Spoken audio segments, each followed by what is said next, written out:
To serve to guests on New Year's Eve, we've got a recipe for some Italian meatballs in today's Cook's Corner. We have your forecast coming up, and we're making some Italian meatballs in the News 9 kitchen today. The recipe is coming up next. We'll be right back.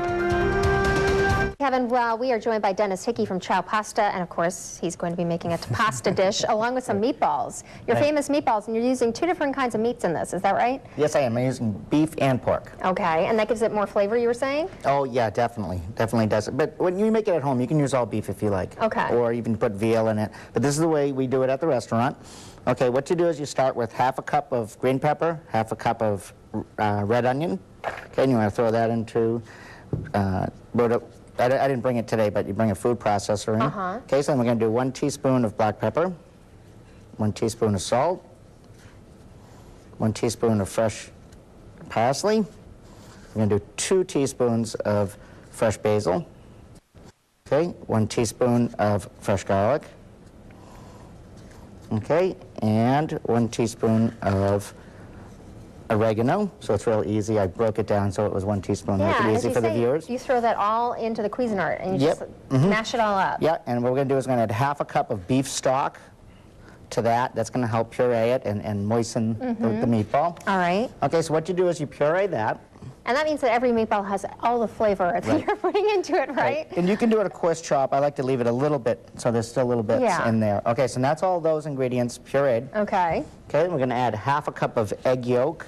And I use egg yolk to make it richer. You can use whole eggs if you like. Okay, so we're going to put half a cup. And this will help bind it together too, right?